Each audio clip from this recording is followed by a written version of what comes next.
el papel de la academia en el desarrollo de la industria minera.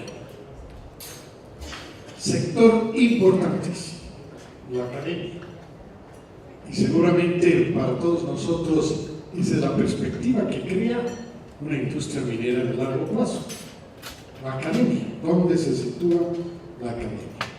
Voy a iniciar con Javier. Si puede usted darnos un comentario, Javier.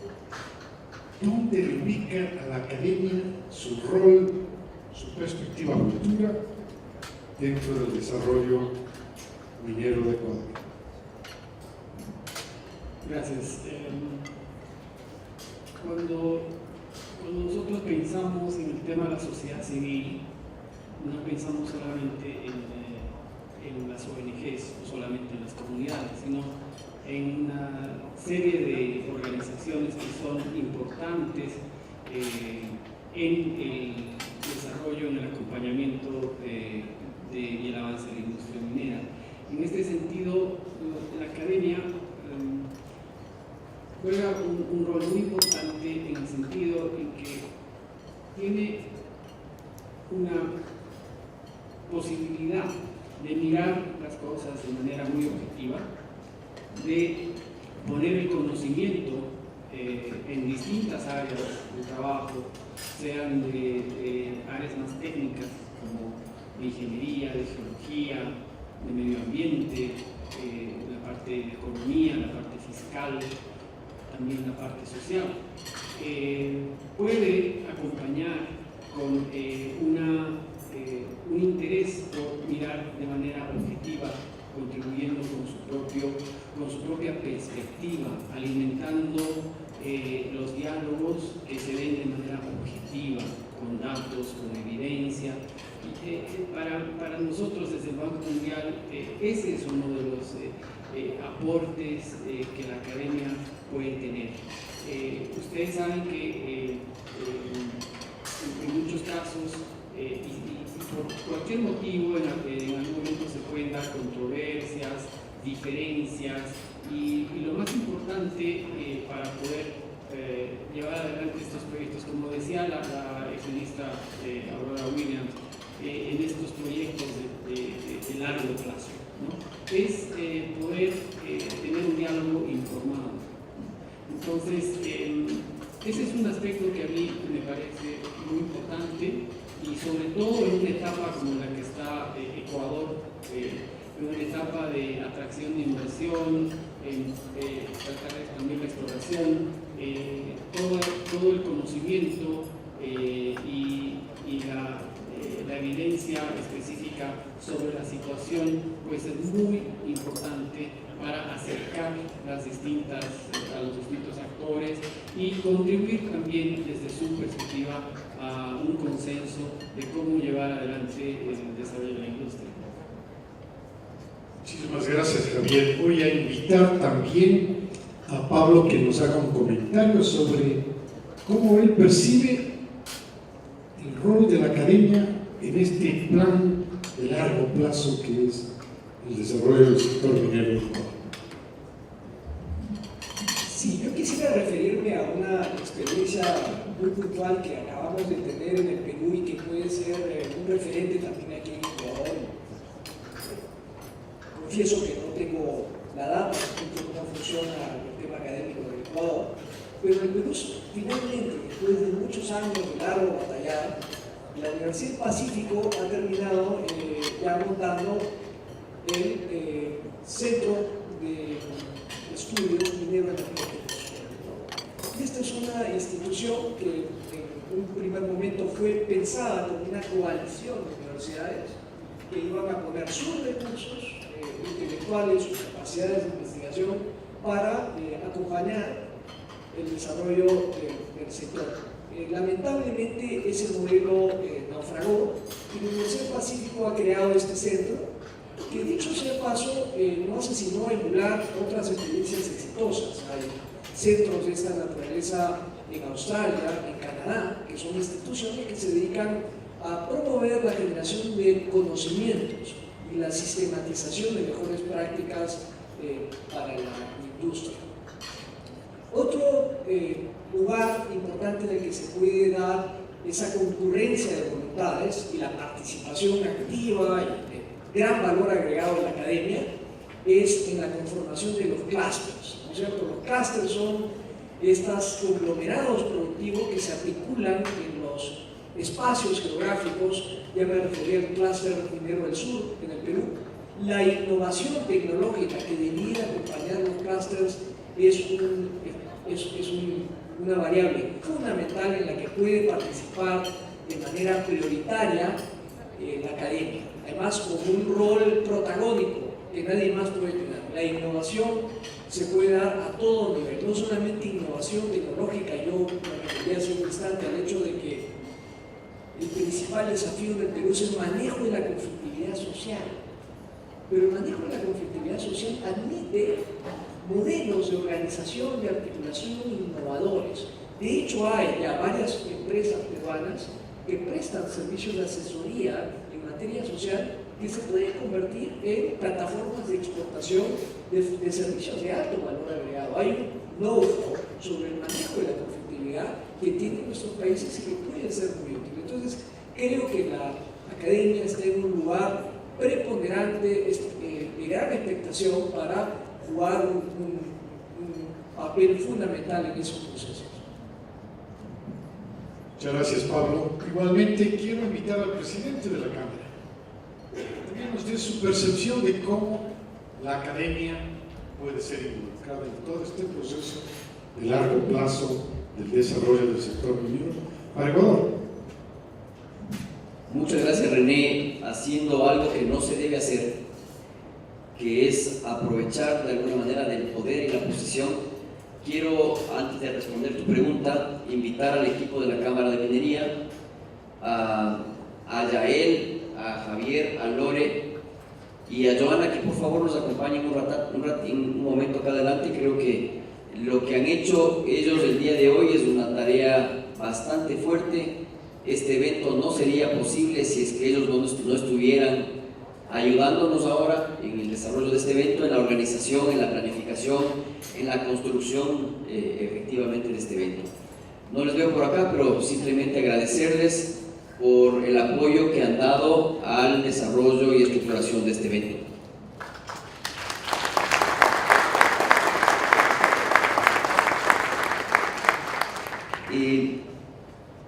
René, yo veía las presentaciones, veía la presentación de la ministra Williams, una muy buena presentación, igual una presentación de Pablo sumamente importante, y veo que el crecimiento económico que tiene tanto Chile como Perú, sustentado en una minería, es fundamental, ¿no?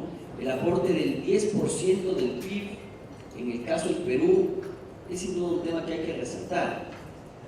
Y un tema que estaba yo pensando: Chile es el primer productor de cobre del mundo, ¿no?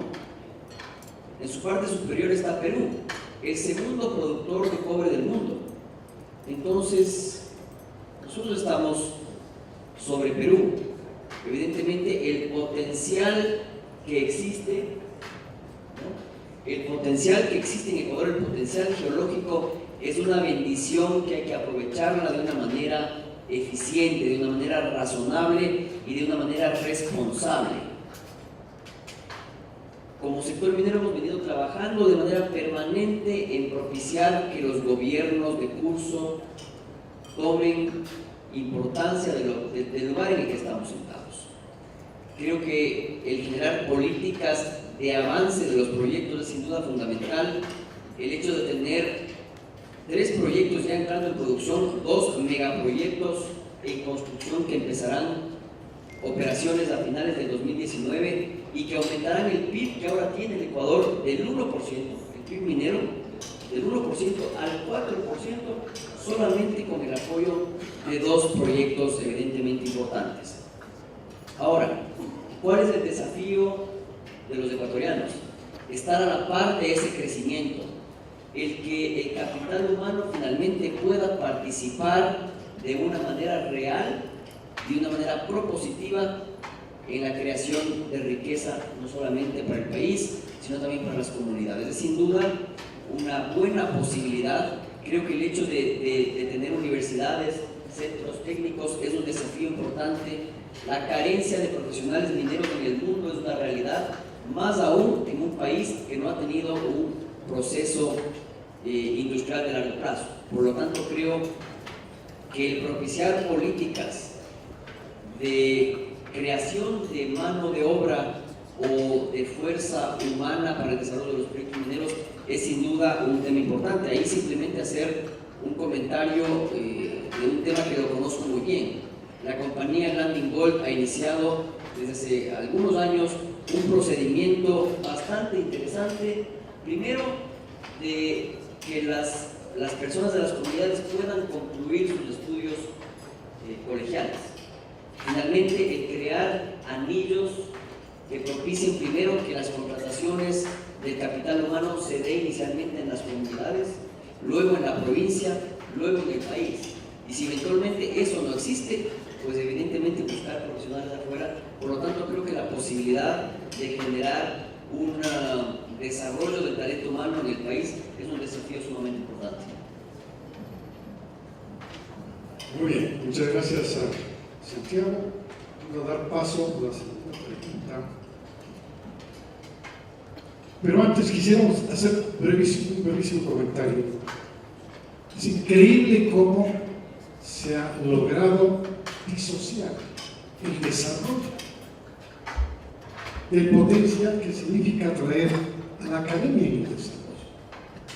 Y entonces aquí estamos viendo con un solo ejemplo, pero hay varios de estos. No hay suficientes ingenieros, no hay suficientes ingenieros en general. El mundo está desesperado por ingenieros. Y sin embargo intentamos estigmatizar a la industria extractiva. Hoy en día la industria hidrocarburífera y la minera están pagando los mejores sueldos, pues, que son necesarios. Paso a la segunda pregunta. Dice, ¿cuál deberá ser, Pablo quiere, cuál es el factor clave para atraer la inversión en Perú por más de 50.000 millones de dólares en los próximos 10 años? Y cuando en Ecuador la inversión es bastante más reducida. ¿Tú, Pablo, le ves algún factor que le está faltando a este proceso? Creo que es fundamental no perder de vista la transformación institucional que se ha generado en Perú en los últimos 20 años, ¿no? Hoy por hoy, a pesar de las críticas que podamos plantear respecto a algunos aspectos puntuales, lo que tenemos es un entorno relativamente estable y facilitador de la actividad privada. Y quiero referirme puntualmente a un extremo que resulta vital para cualquier inversión de esta naturaleza.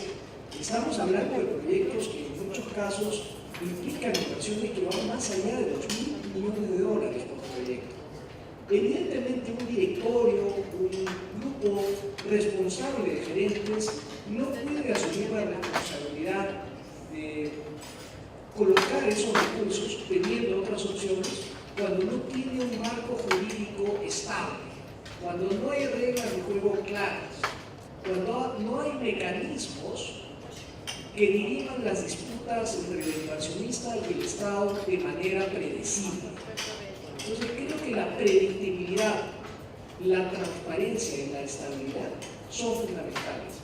Y ciertamente es notable que Ecuador haya logrado cristalizar estos 2 megaproyectos, no teniendo actualmente las protecciones mínimas que dan estos mecanismos de adjudicación en el caso de conflictos inversionistas-Estado, como es poder recurrir al CIADI, como es poder recurrir a bordes internacionales. Es muy difícil que un inversionista internacional que no tenga esas garantías esté dispuesto a invertir esos recursos. Entonces creo que ahí hay un primer factor que es fundamental resolver y atajar. Necesitamos predictibilidad, necesitamos claridad y evidentemente necesitamos tener unas reglas de juego predecibles.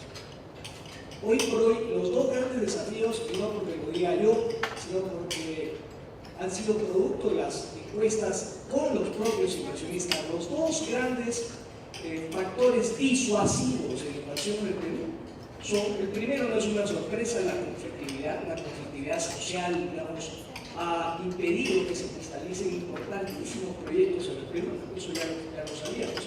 Pero el otro dato interesante, la excesiva frondosidad regulatoria en los últimos años, y yo ya me refería a este tema, que es absolutamente deficiente tener que lograr los permisos que además van proliferando y cada vez son más enredados y cada vez demoran tiempo. Eso no ayuda. El Perú ha mejorado 11 puestos en el ranking Fraser de competitividad minera, y lo ha hecho fundamentalmente por algunas modificaciones que se han emprendido, pero son insuficientes. El bottom line de esto es que necesitamos un entorno claro, predecible, transparente. Esa es la única manera de atraer inversión. Muy bien, muchísimas gracias.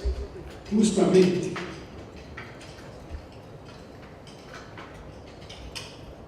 si el Banco Mundial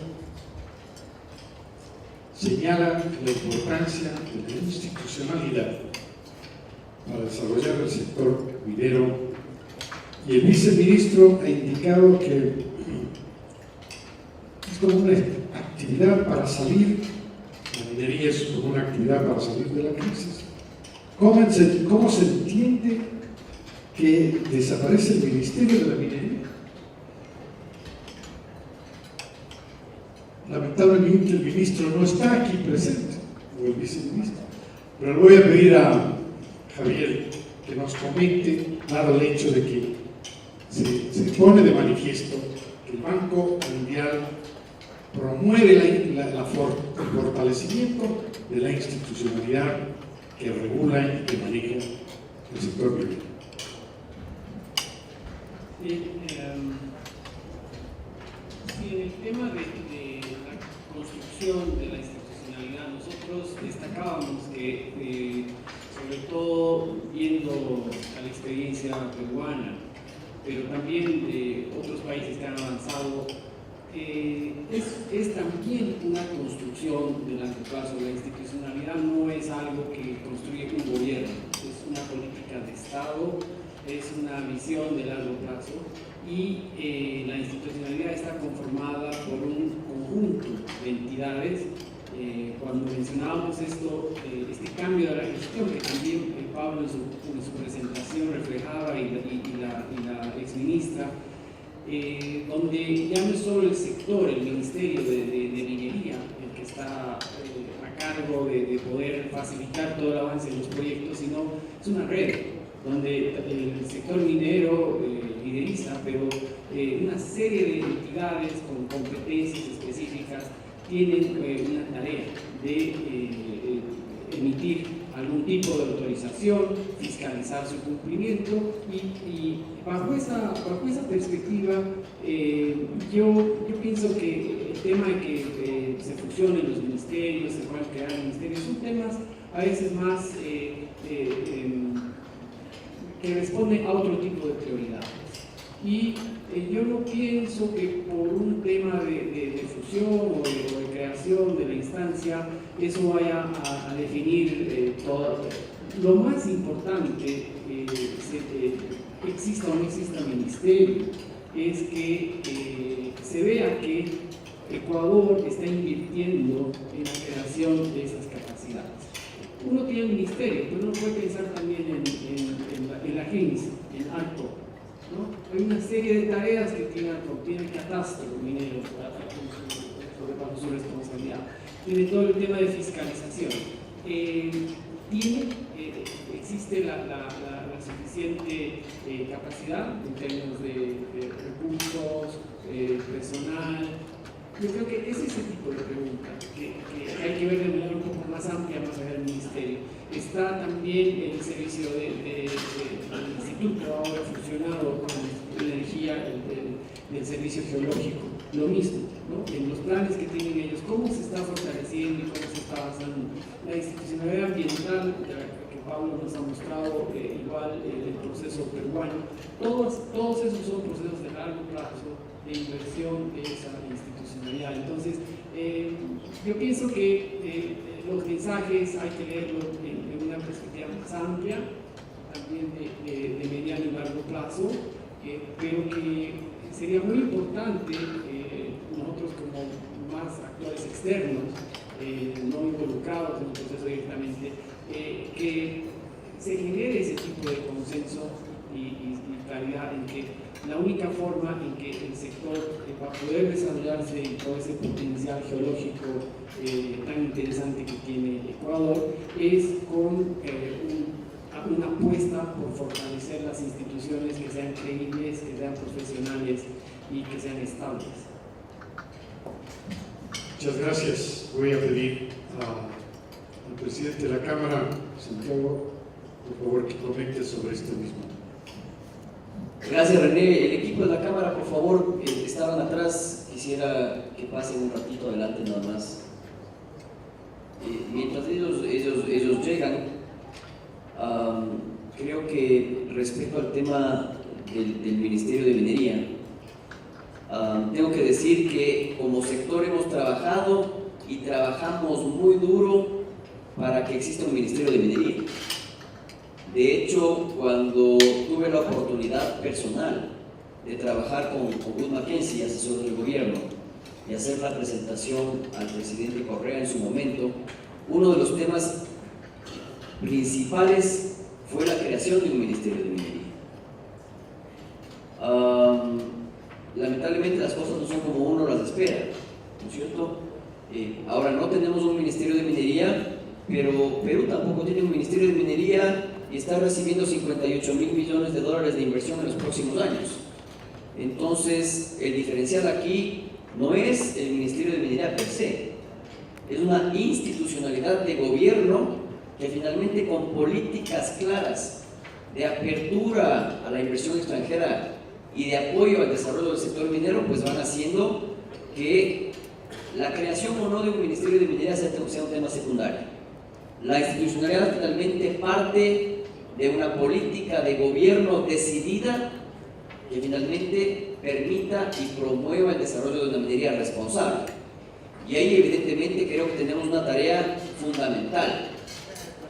El hecho de que tanto ahora el ministro Carlos Pérez como eje central de la actividad, el ministro Richard Martínez, el ministro Pablo Campana, hablen tanto de la necesidad de impulsar el desarrollo de una minería responsable, pero al mismo tiempo tengamos un Ministerio del Ambiente que ha detenido la entrega de las licencias ambientales y no ha permitido que podamos incluso invertir más en menos tiempo, es sin duda en el cual debemos trabajar. Aquí está el equipo de la Cámara, simplemente agradecerles a ustedes cuatro por el apoyo y por el desarrollo de este evento. Gracias, Javi, Lore, Joel. Vean ustedes qué curioso, en este contexto es precisamente como se propone una nueva pregunta, dice, ¿cómo está afrontando la demora del MAE en todo lo que se refiere a permisos? ¿Qué soluciones? Y yo creo que esto está en realidad orientando la pregunta, ¿existe o no existe una sobreregulación? Yo creo que el mundo en general ha sido invadido por la sobreregulación. Y esto, evidentemente, es el reflejo de que un gobierno quiere poner las condiciones para el desarrollo y los actores, que son las compañías, quieren actuar, pero sin tanta regulación. Entonces, yo quiero en este caso invitar a Javier nuevamente que nos comentara el tema de la sobreregulación. Ya no es un tema exclusivamente del sector minero, de Perú, de Ecuador, de Colombia, de donde sea, ya como que se ha transformado en un problema mundial, la sobreregulación. Muchos países están hablando de la sobreregulación e inclusive los Estados Unidos ya ha tomado el tema de la sobreregulación de una manera bastante radical. Te invito, Javier. Sí, no puedo pensar en otra cosa como vivo en Washington, de lo que escuchamos sobre regulación y lo que está haciendo el presidente también en varios temas. Nosotros vemos el tema de la regulación como un tema necesario. El tema de la regulación es muy importante para que las cosas se hagan bien, porque así como hay empresas que son responsables y hacen bien las cosas, hay otras que no lo son tanto.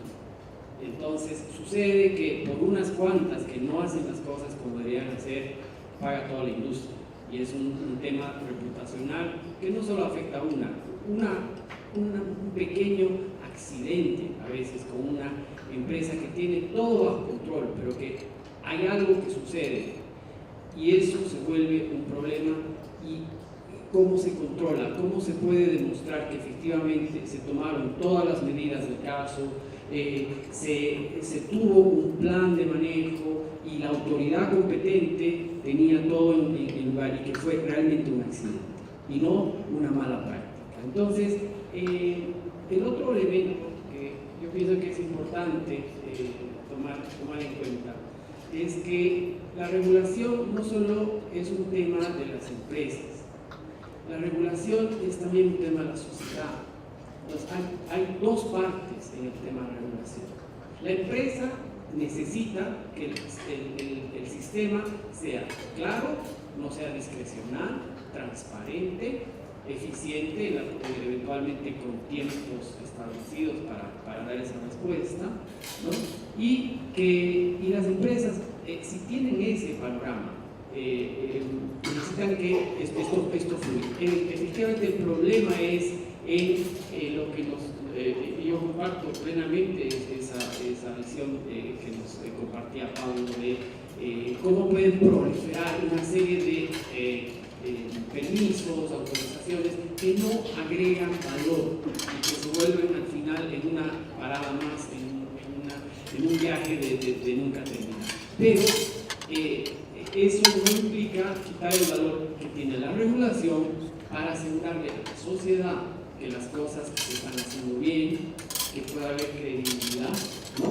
Y que también se sepa que el momento en que eso no sucede, hay entidades que están velando por la sociedad y que están garantizando que eso se cumpla. Entonces, es lograr ese balance, ¿no? Y muchas veces tal vez eso va a ser como un peligro. Yo creo que de lo que he podido seguir el caso de Perú, yo creo que Perú está en el mejor de los escenarios, porque ahora se trata de ir corrigiendo, mejorando, haciendo el tema más eficiente. Hay países que han optado por lo que se ha llamado, en algunos casos inclusive en el otro extremo, las licencias express, ¿no? Entonces, esas licencias express tienen patas cortas, porque al final terminan volviéndose un problema para la propia empresa. Entonces, yo creo que es un tema de balance, ¿no? Y si tuviera que responder brevemente, después de toda la respuesta larga, es la sobreregulación. Sí, es mala, no debería estar, pero la regulación es necesaria y debe ser fuerte. Formidable, muchas gracias. Yo voy a invitarte, Pablo, porque fuiste aludido como este movimiento en el tiempo que ha ido cada vez a mejor y a mejor en el caso peruano. Es decir, daría la impresión de que Perú en el sector minero se viene moviendo de las buenas prácticas a las mejores prácticas. Y best practices, ahí viene el tema. Best practices es un tema más ético que regulatorio. O sea, yo me atrevo a llevarlo por este contexto, es decir, déjele a la empresa la autorregulación. Entonces me muevo como en la industria hidrocarburífera, nosotros lo sugerimos, inclusive desde cuando yo fui ministro de Energía y Minas, esto de dejarle a la industria que desarrolle sus best practices como un tema ético. Ya es una corresponsabilidad con la sociedad. Coincido plenamente con tus reflexiones, las comparto en su totalidad. Yo creo que debiéramos transitar hacia un esquema donde son las propias empresas las que van subiendo la valla, ¿no? Y qué mejor manera de hacerlo que lo que en inglés se llama blame and shame, ¿no? O sea, si tú lo culpes, yo te apunto el dedo y además te avergüenzo, ¿no? Porque poco a poco se va generando esta convergencia hacia las mejores estándares, las mejores prácticas, ¿no? Y hay, digamos, en ese sentido, una serie de certificaciones y esquemas de calificación que pueden permitir transitar incluso hacia la adopción de mejores prácticas. Por ejemplo, la minería en Canadá viene impulsando un cuerpo de compromisos al que las cámaras de minería, y creo que lo vimos en Chile, ¿te acuerdas? Se van adhiriendo. Entonces, si tú quieres estar en la cámara, tú tienes un checklist de cosas que tienes que haber hecho, ¿no? Y oye, si no estás dispuesto a hacerla, pues te vas, ¿no? Bien interesante. No quiere decir que no haya regulación, ¿cierto, Javier? No quiere decir. Este tránsito de las buenas prácticas a las mejores prácticas es lo que le estamos comentando. Yo quiero invitarte a ti porque la siguiente pregunta, ¿cómo podríamos hacer para fortalecer los cambios de normativas jurídicas para que el desarrollo minero sea responsable en el Ecuador? Y le invito al presidente de la... Gracias, René. Ahí, metiéndome un poco en la pregunta anterior, creo que en un país con una minería naciente, la regulación es fundamental, es clave. No hay que confundir regulación probablemente con una posición política o ideológica que impida que esa regulación se ejecute. En ese sentido, creo que en el Ecuador la regulación debe aplicarse para todos. Y yendo al tema siguiente, creo que la legislación ecuatoriana adolece de muchas falencias. Creo que la ley de minería efectivamente tiene varias complicaciones. Creo que la ley laboral, una ley caduca que no permite que ahora en una mina subterránea de avanzada no se puedan trabajar más de 5 horas, 6 horas al día. ¿No? Esto es absurdo. Pensar que queremos una productividad y queremos avanzar con el desarrollo de un país minero cuando tenemos regulaciones que efectivamente no están a la par del crecimiento de la industria. Por lo tanto, creo que sí debemos de alguna forma copiar aquellas iniciativas positivas que países de la región, como es en el caso de hoy, Chile y Perú, tienen. Hemos ya vivido el hecho de querer nosotros inventar nuestro propio modelo minero. Recuerdo en su momento que el gobierno pasado decía que vamos a ser el país que más le va a cobrar impuestos a las empresas mineras. La pregunta que yo le hice en su momento al presidente era: el 100% de cero es cero. ¿Cuánta inversión vino en ese momento? Ninguna. ¿Quién no es una de las grandes empresas productoras se fue dejando un proyecto como Fruta del Norte prácticamente en el suelo? Esto evidentemente nos hace notar que una regulación debida, una regulación de avanzada, una regulación que nos haga ver más allá de los 20 o 30 años es necesaria. Evidentemente la posibilidad de construirla es una realidad que está en nuestros vecinos, no hay que irnos más allá. Para terminar este diálogo, voy a juntar dos preguntas sobre el desafío más crítico. Yo creo que el desafío más crítico que tiene la industria minera está relacionada con su visión pública. Y entonces ahí entra una pregunta, dice: ¿creen necesario que el sector minero evolucione también de la publicidad a la creación de un periodismo especializado en minería? Para reponer la imagen general. Y esto es coincidente con el hecho de que sí, la industria minera está estigmatizada. Y entonces ahí los antimineros tal vez no conocen o conocen muy poco de la minería. tal vez las compañías tampoco se proyectan públicamente. Y esto puede ser que sea algo connatural a ellos, porque en la industria hidrocarburífera sucedía lo mismo, no quieren hacerse conocer públicamente. Y poder decir que de verdad sí existe una minería limpia. Le faltan aliados al sector minero.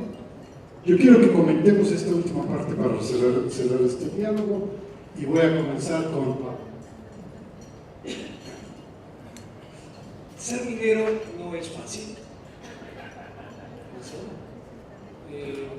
Yo supongo que muchos de ustedes han tenido que pasar largas temporadas en campamentos, saben lo que significa vivir en un campamento alejado de la familia, en turnos extraños. Ser minero no es fácil. Además, ser minero, no nos engañemos, no es sexy en ningún lugar del mundo. La percepción pública de la minería en Perú, en Australia, en Canadá y en Estados Unidos es negativa. Es muy difícil seducir a los jóvenes para que vengan a trabajar a las minas. Ese ha sido un problema para nosotros en Perú. Y finalmente, frente a la andanada concertada, porque además yo creo que hay una concertación, hay una voluntad y una premeditación en la actuación de las fuerzas antimineras, no solo en Perú, sino en otros lados de América Latina, decidimos nosotros responder.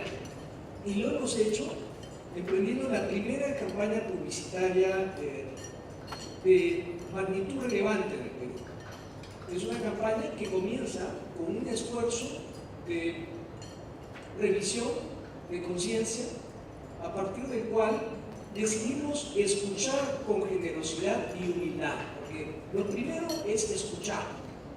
No tenemos la razón, hemos hecho algunas cosas mal, no basta con recitar estos números impresionantes que están en mi presentación, porque finalmente a las comunidades, al final del día, lo que les interesa es: vivo mejor, tengo acceso a agua, saneamiento, mis hijos tienen acceso a servicios de salud, están en un buen colegio.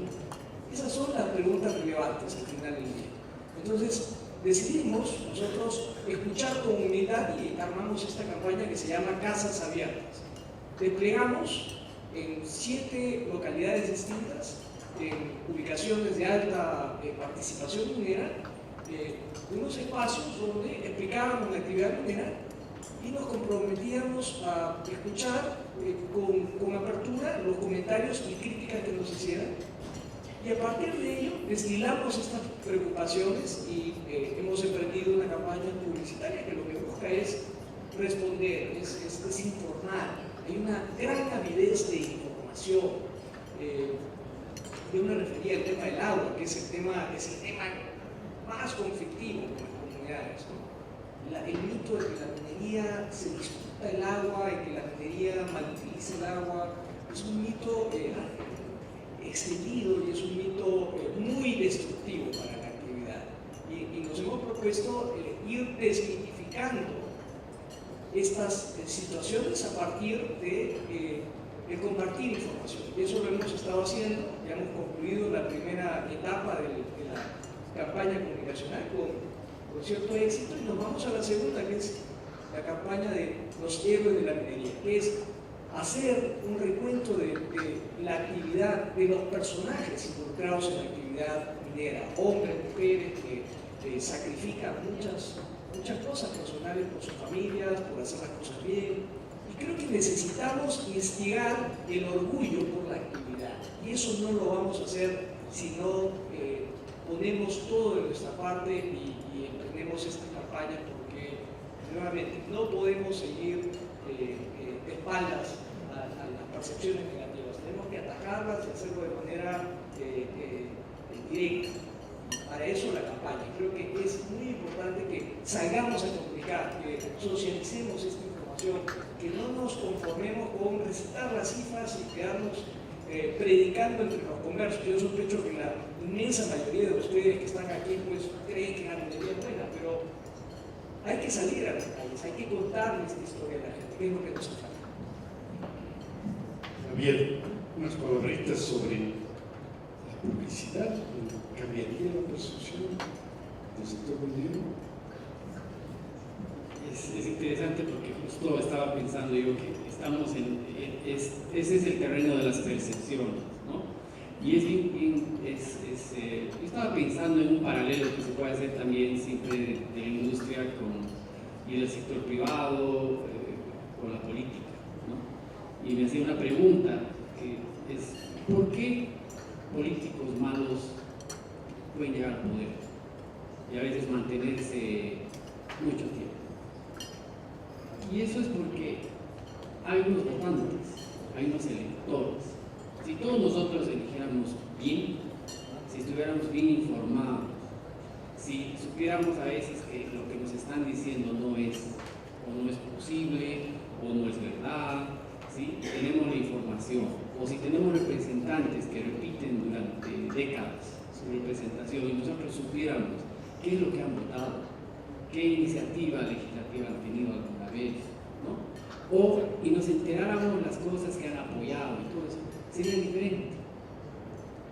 Entonces, este paralelo que yo veo con la política sucede también en este tema del relacionamiento de la industria con la sociedad, y especialmente a nivel local, en las áreas donde se realiza la minería. Yo tengo un tema que vengo desde hace varios años repitiendo, que a mí me parece muy importante, y bueno, lo malo es que siempre le viene al Estado, ¿no? Así como hablamos de invertir en la institucionalidad y generar esas capacidades, el Estado, si va a desarrollar una industria y va a apostar esto en largo plazo, es el Estado el que también debe promover esta industria con la producción, pero no con propaganda, ¿no?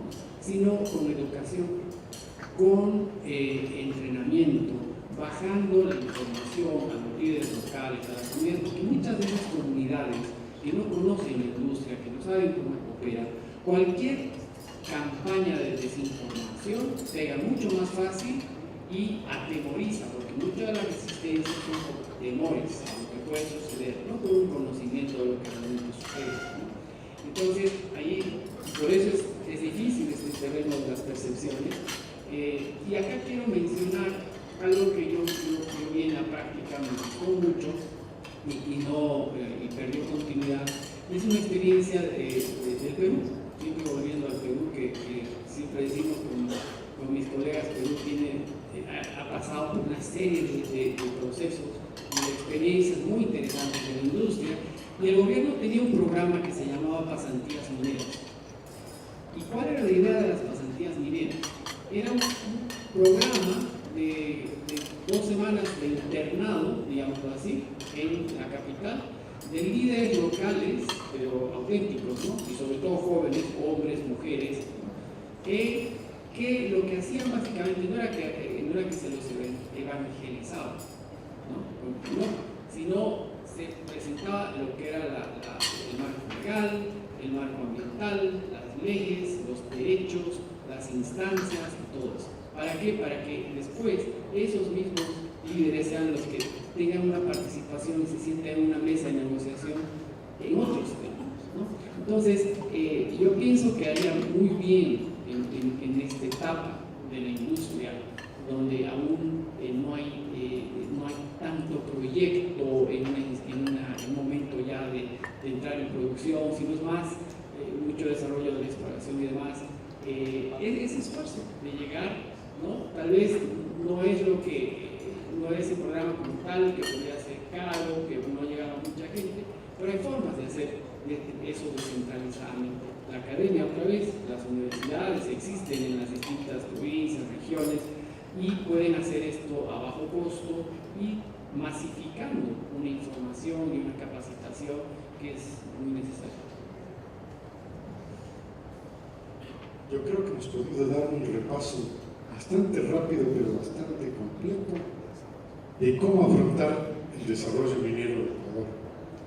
Esperamos que haya sido también grato durante el almuerzo de ustedes, que los comentarios optimistas de cada uno de los panelistas hayan sido de su agrado. Quiero invitar al presidente para que termine dándonos un brevísimo resumen de qué nos trajo este panel. Muchas gracias, René. Respecto a la pregunta anterior, creo que lo que ha pasado en el Ecuador en los últimos meses, con la actividad de las ONGs, sin duda se ha propiciado por la falta de publicidad y por la falta de educación respecto al tema de una minería industrial que es factible, de una minería industrial responsable que está aprobada. Evidentemente hay también esos malos ejemplos que no hay que replicar. En su momento, cuando se incluía en la consulta popular una pregunta respecto a la minería, pregunta que finalmente decía: ¿está usted de acuerdo en que se prohíba la minería metálica en todas sus fases? En centros poblados, en zonas intangibles y me falta uno más. Bueno, efectivamente yo conversaba con un importante gastroenterólogo del país, un médico educado en el exterior, y le decía yo: estamos muy preocupados porque vemos que se está incluyendo una pregunta sobre la minería industrial a gran escala en la consulta popular. Y esta persona educada me dijo: pero por supuesto, si la pequeña minería ha dejado lo que ha dejado al país, ¿qué podemos esperar de una gran minería? Evidentemente esta es una idea equivocada y una percepción equivocada en la que debemos trabajar. Creo que también es fundamental tener una política de gobierno que trabaje a nivel escolar y a nivel colegial. Y ahí tengo una experiencia personal. Conversaba con mis hijos y me decían: oye papá, ¿y tú qué haces? ¿En qué industria trabajas? Entonces resulta un poco complicado explicar a un niño que uno está en una industria que extrae minerales, ¿no? Pero encontré las palabras adecuadas diciéndoles que la minería no es otra cosa sino la extracción de recursos naturales, que finalmente es un hecho generador de valor, es un encadenador productivo que genera finalmente desarrollo para el país, desarrollo para las comunidades al daño de los proyectos, y evidentemente desarrollo para el país. En ese sentido es que hay que propiciar una educación respecto al sector minero que sea profunda, que finalmente encadene. El otro día conversaba con mi hija y en el colegio le preguntaban que qué opinaban de la minería. Entonces su profesor le ha dicho: eso es terrible, yo no quiero saber de minería. Y mi hija le ha dicho algo que yo le conté, le he dicho: oye profesor, tú tienes tu celular, tú tienes tu computadora, prácticamente toda nuestra actividad humana está alrededor de la extracción de minerales. El tema efectivamente es hacerlo de una manera responsable. Simplemente para concluir, pese a que hemos hablado entre mineros, creo que es fundamental seguir evangelizando, creo que es fundamental seguir hablando de minería responsable, creo que es importantísimo seguir invitando a autoridades de gobierno para que simplemente se den cuenta por qué el crecimiento tan exitoso de nuestros países hermanos, basados y fundamentados en una minería a gran escala responsable. Creo que las enseñanzas del día de hoy son importantes.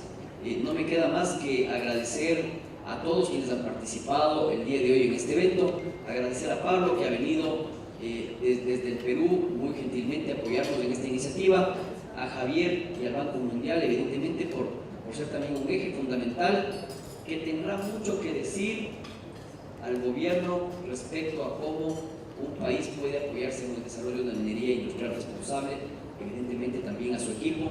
Quiero agradecer profundamente a los auspiciantes que finalmente hacen posible que estos eventos sean un éxito en transmitir experiencias, un éxito en transmitir finalmente la idea de que la minería responsable está aquí. Agradecer a las empresas miembros de la Cámara que han participado el día de hoy, agradecerte mi querido amigo René por tu siempre brillante y distinguida conducción, y dejarles a todos con la inquietud de que debemos seguir trabajando en evangelizar y avanzar en consolidar una minería industrial responsable que apoye de una manera eficiente el desarrollo económico del país. Les invito a despedirse.